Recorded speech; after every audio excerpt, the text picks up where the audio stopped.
video is brought to you by Rip and Soul Productions, where you can use the code Rip and Soul to reap what you sow. Don't forget to hit the like, subscribe, and alert buttons, and leave some comments down below. And if you are interested in what I'm doing today, I'm an essential personnel, so now is my day off. And so what I'm gonna do is I want to finish opening my packs before I can start doing my play, because I actually have to open up the Ikoria ones so I can actually play the cards, so I can make the decks. So I got Ikoria, Theros, Drain. They just came out of some bonus plays that I did. So what I'm hoping to get of this one. So if you remember, I brought the pack sets, so I have the Planeswalkers already in hand and all the alternate art sleeves. They were worth it. So I had to rediscover all the cards. I know there's a lot of deck text online, but since I haven't actually got to see the cards for myself, so it's kind of hard for me to do my own research on it. So now this is my research plan.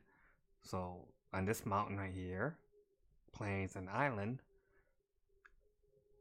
are great cards. Probably be great in Modern, maybe if you want to use it. So let's move on. So most of the things that you'll see are first, because I haven't only opened like maybe 10 of the Ikoria cards that I have. And then Mysterious Egg. I'm gonna work with this one. I got plans for Mysterious Egg. So I already played a sealed by accident, and I just used 2 colors, and it was just see how the mechanics work. It was just like a training thing. That's like I'm gonna win the whole thing. But you got to see a lot of different cards interact. So that's how the training goes. You have to get yourself into the game to actually see how some of the elements work. Because if you just go the tech deck and that's all you know.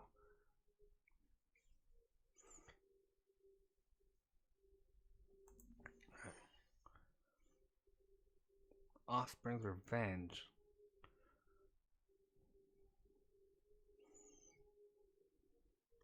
Exile a card. Creature token of that copy of that card, except it's a 1/1.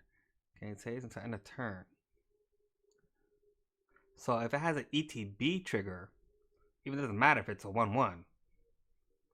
The ETB trigger should work. Interesting. Alright, moving on. Let's go back to Theros.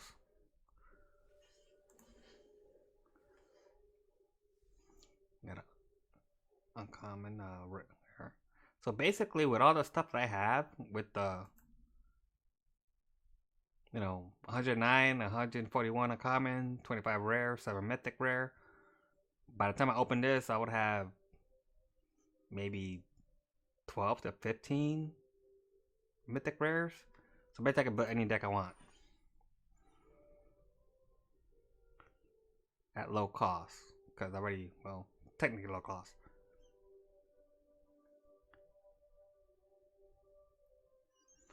So let's go. Alright, so we got this Such a Life for an enchantment card. Put it into your hand. Yeah, that's a good card if you're playing, if you're looking for one of your indestructible gods. That's what that card's for. Each player controls creature power for. So you gotta look at some of these uncommon ones, because some of these are more like this one here, Plummet. Plummet is almost like an unlimited guaranteed if you're playing green, because if somebody's gonna be playing flying. Any planeswalker destruction you find, yeah, that's one of them. Team Shaman. So anyway, I'm not even reading the cards because most of you guys went through them already.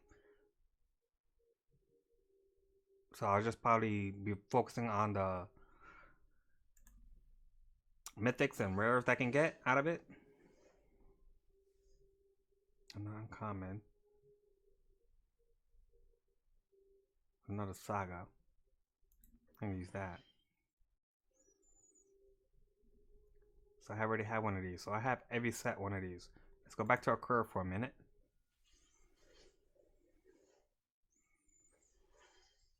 Another gold.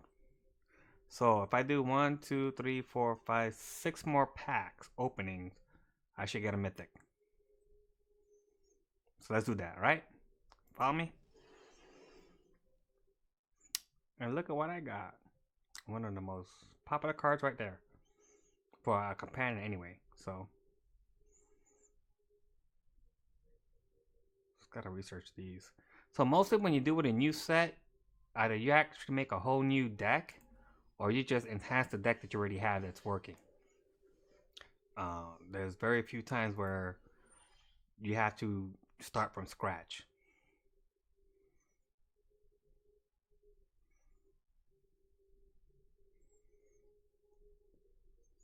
Because you shouldn't have to start from scratch. You should be able to just enhance the deck that you have. The thing that hurts a deck is that when they rotate out, and so your kind of your shell gets destroyed, and now you have to find a new shell. So each player, an artifact, creature, or enchantment. Alright, so that's not going. Alright, moving on. You guys can read. Well, that's not. Inspired Ultimatum. You know, these are not that hard to cast, technically. Because when I play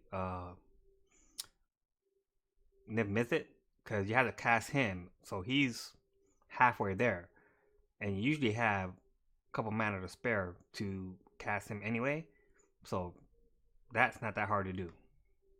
I don't know why people are saying why the ultimatums are hard to do. They're not that hard to do. Not with all the lands that can get other lands out of. So yeah, you can pick your lands basically as you play the game. So if you fix your mana right, this is an easy card to play. That's my opinion.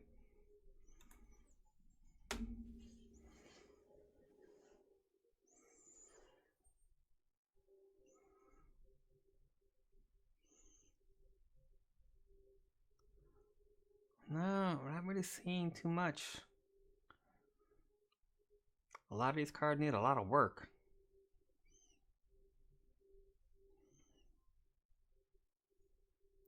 So this reminds me of the old Berserk. And I don't know why they put it in red. Because I guess when it was in green already had the trample and the giant growth.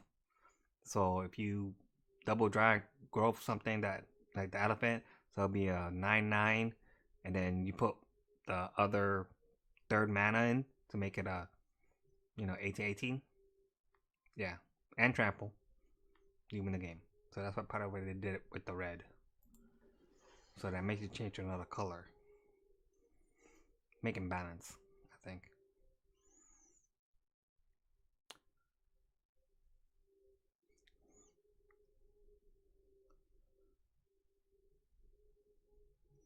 Now this card here is where that trample tribal thing came from. Because if all you need is just one. If one trample creature you have does damage, it just can wreck your day. Alright, so we have go back to Theros for a minute. So let's do 2 of Theros, and then I'll do the Ravnica.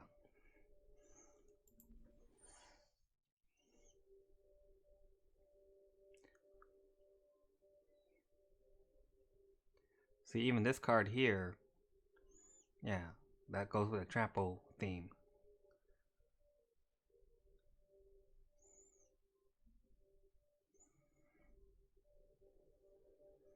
So this makes just 1 point of trample worth it. Before, if you get 1 point of trample, that's, you killed all your creatures, but, and then the crash back pretty much lose you the game. So let's do 1 more Theros.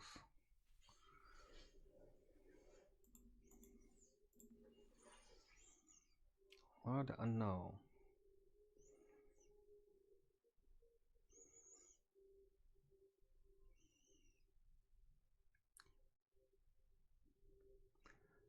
This is a reverse word of command.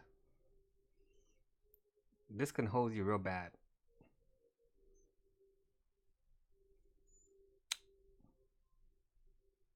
Yeah, so if you got some like a board wipe, and he'll pick it and you get the rest of it, but yeah, unless he wants to play a board wipe, if he gets it and you get the rest of the cards, if you got a bunch of mana, then you're I don't know. Red likes to play a lot of gambling kind of cards. Um, Magic started like kind of like a gambling type meta, where you used to play ante and stuff like that, where you used to put a little bit more risk into it. And I've seen a lot of people do other variations of risk. Like you'll open up a booster, you'll have like you'll buy 3 boosters, right? And then you start flipping cards, like baseball cards. And you'll choose the mana cost. And if your mana cost was higher than the other one or lower, depending on how you put the rules on a game, you would destroy the card. So you can get a rare high dollar card, but if the other card was a common and cost more, you would have to destroy your high dollar rare card. That's a college thing. I've seen it happen. There's stuff like that happens all the time. So let's do this last one here, and let's go for Ravnica.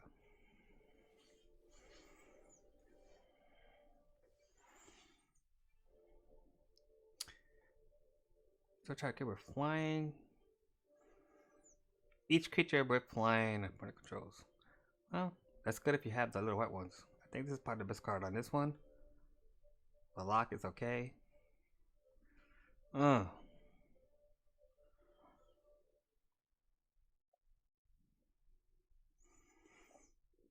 they started doing the destroy target land by 4 mana because 3 mana was too fast. Back in the day, you can get 3 mana in turn 2, so you can start destroying lands, and made nobody happy. I got Gutter Bones.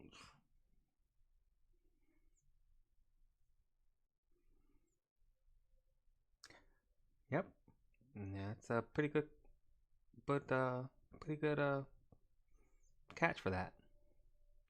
And lock is not that bad either. Anyway, this video is brought to you by Ripping Up Productions. I hope you liked the video. I heard about the talk about the history and stuff like that. Remember to like, subscribe, and alert button. See the next video. Down in the road, I'll be able to put the merc on there.